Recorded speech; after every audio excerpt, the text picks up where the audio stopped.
Hello दोस्तों, channel पर आए हैं तो आपको बहुत बहुत धन्यवाद। दोस्तों आज हम पढ़ने जा रहे हैं भाषा। क्या पढ़ेंगे दोस्तों? भाषा। भाषा क्या? भाषा के बारे में आपको पता है दोस्तों? भाषा क्या है?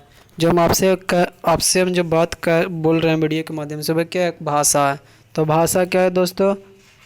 भाषा यदि पूछे तो भाषा क्या है? भाषा वह माध्यम है जिसके द्वारा व्यक्ति अपने विचारों को क्या करता है कि दोस्तों प्रकट करता है। क्योंकि भाषा के माध्यम से व्यक्ति अपने अपने भावना, अपनी इच्छा को क्या करता है? सामने को प्रकट करता है दोस्तों। तो समझ गए कि भाषा क्या है? तो भाषा वह माध्यम है, यदि लिखना चाहते हैं तो दोस्तों लिखिए, वह माध्यम है, वो माध्यम है जिसके द्वारा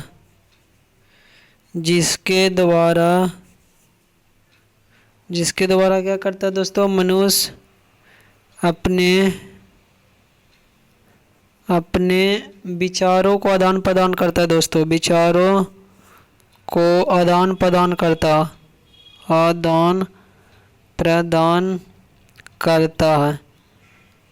क्या करता है? आदान प्रदान करता है दोस्तों। उसे क्या कहते हैं? भाषा कहते हैं दोस्तों।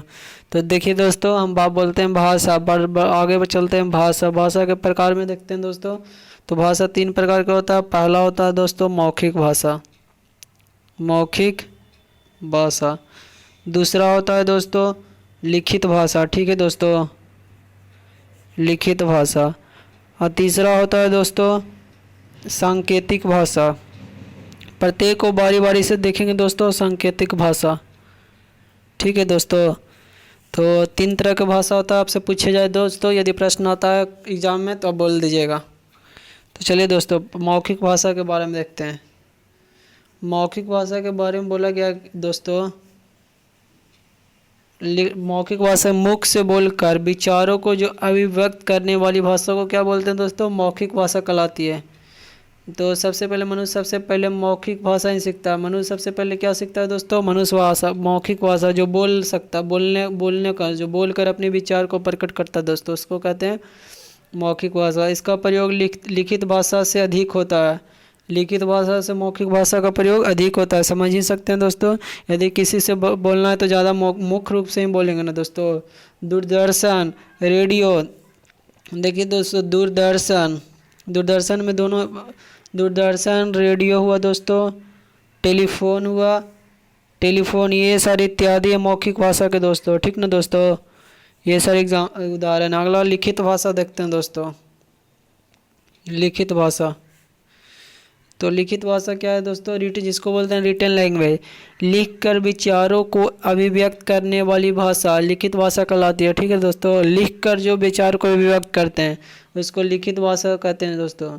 इस भाषा के द्वारा ही हम अपने ज्ञान, विज्ञान, साहित्य, संस्कृत आदि को सुरक्षित रखने में समर्थ होते हैं। क्योंकि देखिए, पुराने समय में जो संविधान लिखा गया वो लिखित भाषा में रखा गया, ताकि वह पीढ़ी दर पीढ़ी उसको संरक्षित रखा जाए। जैसे पत्र लिखना, समाचार पत्र होता है, ये सारे क्या होता है? लिखित भाषा में होता है दोस्तों।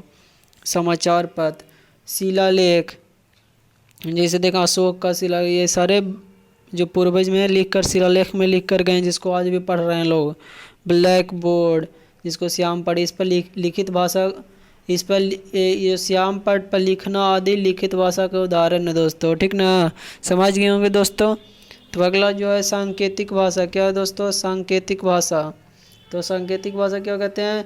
जिसको बोलते हैं सांकेतिक भाषा। तो सांकेतिक भाषा उसको बोलते हैं जो दोस्तों, जब हम अपने भाव या विचार संकेतों के द्वारा प्रकट करते हैं, कोई संकेत के द्वारा प्रकट करते हैं। जैसे मैथ में आप संकेत में समझते होंगे, इसका मतलब क्या हो गया दोस्तों? परपेंडिकुलर होता है। मैथ का जो सांकेतिक भाषा बहुत इंपॉर्टेंट है, इसका मतलब इक्वल टू होता है। ये सारे क्या है दोस्तों? सांकेतिक भाषा। तो आप भी समझ गए होंगे भाषा दोस्तों, कि भाषा क्या है? अपने विचारों को प्रकट करना है। अब हम दोस्तों चलते हैं लिपि के बारे में, जिसको इंग्लिश में बोलते हैं स्क्रिप्ट। SCRIPT, script. स्क्रिप्ट क्या है दोस्तों? लिखने की विधि या ढंग को, क्या बोलते हैं दोस्तों? लिपि बोलते हैं। लिखने की विधि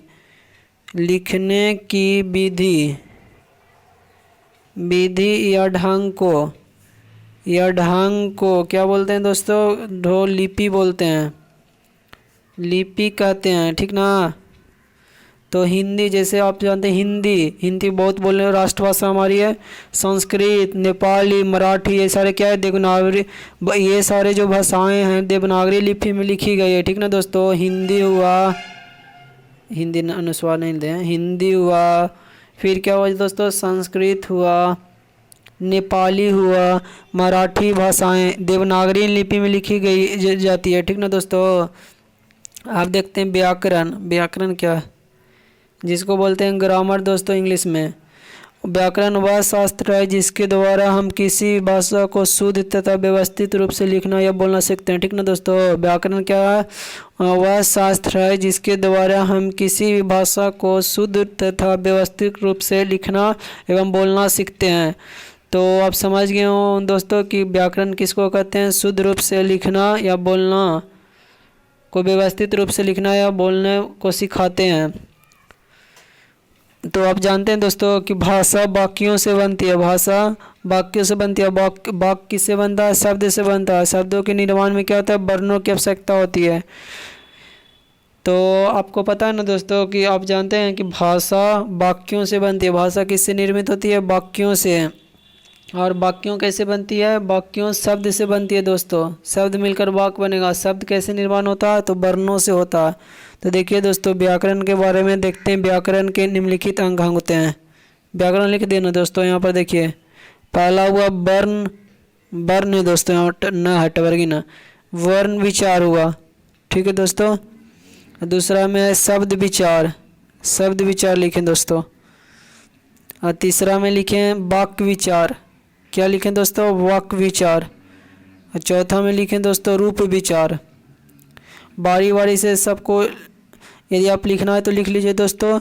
पहला जो व्याकरण में वर्ण विचार है दोस्तों, दूसरा है शब्द विचार दोस्तों, तीसरा है व्याकरण वाक्य विचार दोस्तों, चौथा है रूप विचार। एक को सब इसको देखिए दोस्तों, इंग्लिश में फोनोलॉजी बोलते हैं, PHONOLOG, वर्ण विचार को। इसको बोलते हैं दोस्तों इथाइमोलॉजी, ETYMOLOG, इथाइमोलॉजी। यदि गलती होता है स्पेलिंग तो देख लीजिएगा दोस्तों, मैं उतना। सिंटैक्स इसको बोलते हैं। वाक्य विचार को क्या बोलते हैं दोस्तों, सिंटैक्स। और रूप विचार को इसका नहीं देख लीजिएगा दोस्तों, यदि हमको पता है तो हमको भी बता दीजिएगा, हमको इसको नहीं पता है दोस्तों। तो चलिए दोस्तों बारी बारी से एक बार देखते हैं। पहला जो वर्ण विचार है, वर्ण विचार जिसको फोनोलॉजी बोल रहे हैं दोस्तों। वर्ण विचार के अंतर्गत वर्णों के आकार, क्या पढ़ते हैं दोस्तों, वर्णों के आकार, उच्चारण, वर्णों के आकार और उच्चारण को पढ़ते हैं दोस्तों। और उनके मेल में शब्द निर्माण का अध्ययन करते हैं। और क्या पढ़ते हैं, और उनके मेल में शब्द निर्माण को पढ़ते हैं दोस्तों। मेल से शब्द निर्माण का अध्ययन करते हैं दोस्तों, ठीक है। वर्ण विचार में अध्ययन करते हैं दोस्तों। समझ गए कि वर्ण विचार में क्या देखते हैं, आकार देखते हैं, उच्चारण और उसके मेल से शब्द निर्माण का अध्ययन करते हैं। अगला जो दोस्तों है वह शब्द विचार। शब्द विचार के अंतर्गत क्या देखते हैं दोस्तों, शब्द विचार के अंदर शब्दों की उत्पत्ति, शब्दों की क्या होती है, तो उत्पत्ति देखते हैं दोस्तों। विकास देखते हैं, निर्माण, आगमन, अर्थ आदि का अध्ययन करते हैं दोस्तों शब्द विचार में। अब वाक्य विचार के अंदर वाक्य के भेद को देखते हैं दोस्तों, वाक्य के गठन को देखते हैं दोस्तों, और पदों की पारस्परिक संबंध को देखते हैं वाक्य विचार में दोस्तों, ठीक है दोस्तों। और रूप विचार के अंतर्गत शब्दों के रूप में परिवर्तन को देखते हैं दोस्तों। रूप विचार में क्या देखते हैं, शब्दों के विचार के रूप में परिवर्तन को देखते हैं दोस्तों, उसकी रचना को देखते हैं दोस्तों, और उसके भेद तथा उसके कार्य का अध्ययन किया जाता है दोस्तों। तो समझ गए होंगे दोस्तों। वीडियो अच्छा लगता है तो चैनल को सब्सक्राइब कर लीजिए दोस्तों।